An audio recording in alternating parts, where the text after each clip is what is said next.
Kitu nazungumzia tukuzungumzia kitu kwanza, ataongelea kuhusu uchumi wa taifa, atatuahidi vile atarekebisha, lakini promise zake zimekuwa promise. Yeye amekuwa rais wa promise, ambayo imekuwa ni ghadhabu kwetu sana, sababu tukimuona akizungumza kwanza tumekuwa na machungu sana kama Wakenya. Tuko na machungu mingi sana sababu kila mara akizungumza ni kutuahidi hadi paka tutahaidiwa paka lini kama Wakenya. Na tunamtarajia kwa makuu mengi, si ndio?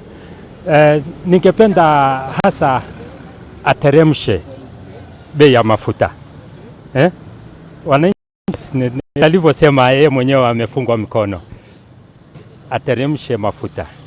Na vile kuteremsha mafuta itatufanya sisi wananchi tuwe katika hali mzuri. Hata tunaona tuwatembea mguu. Pili, maisha yamepanda sana. Maisha kupanda vile imepanda imetugharimu tu. Okay, tunashukuru unga imeanza kushuka. Na vile unga imeanza kushuka, tunajua kwamba maisha inaendelea kuwa. Ile ahadi alipeana tuturudishia vitu chini, hasola nini, ndiye amepandisha, hata hataki kujua hiyo mahasola, ameweka vitu imeenda juu zaidi. Naona vile ametufanya. Hajarudisha kitu, hata hajafanya hata moja. Hajafanya moja yenye alituambia atatufanyia. Ndiye amepeleka juu yote. So ile kitu namuomba kama rais, kama ataenda kutumbia wananchi leo, angalie vile ataweka subsidy, atashughulikia mambo ya kupunguza bei ya bidhaa ambazo ni muhimu kwa mwananchi wa kawaida. Tu rais, kama ni kupunguza mafuta apunguze, kama ni kupandisha apandishe mara moja. Na bado Wakenya wanaumia, maisha imekuwa ngumu, hata kuleta chakula kwa meza ni shida. Ajaribu mheshimiwa rais, kama anaweza ajaribu apambane na hilo kitu, na aongelee kuhusu hilo swala la njaa na maisha kupanda, gharama ya maisha.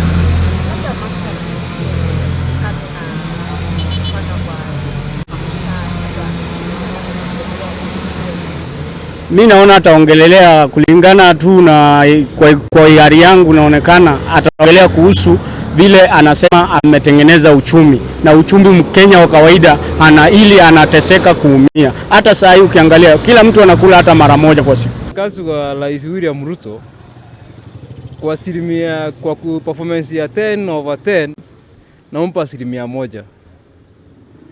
Yaani sijawahi ona rais ambaye anaambia Mkenya nikiwekelea Biblia chini maisha kwa sawa, kumbe alikuwa anamaanisha bottom up, ilikuwa kutupandishia maisha sisi raia. Na aliambia mwana bodaboda ataanza na yeye, kumbe alikuwa anaanza na sisi kutupandishia bei ya bidhaa zote. Wananchi ametufinya sana. Ndio yeye ni rais wetu, lakini ametufinya sana kimaisha. Tumefinyika sana. Like unaona kama hii Labor Day inakuanga lini? Labor Day inakuanga lini? Inakuanga first June. So kama hiyo hakuna kitu atituongeza kama si wafanyakazi. Unaweza sema yenyewe ile kitu unaweza sema yenyewe sijaona performance yenyewe ambao mheshimiwa rais ameweza kuperform juu. Hata nikiweza angalia maisha inaenda tu, gharama maisha, economy inaenda ikiwa juu sana. Juu kiweza sema tu economy kama anaweza tutengenezea mambo na economy inaweza kuwa iko sawa sana, kwa sababu hii mambo ya gharama isiwe iko juu sana, hali iko juu sana. Juu sasa tuangalia sisi mwananchi wa chini, vitu kama stima ambazo tunafaa tunatumia ziko hali ya juu. Na tukithii na mbere na ripoti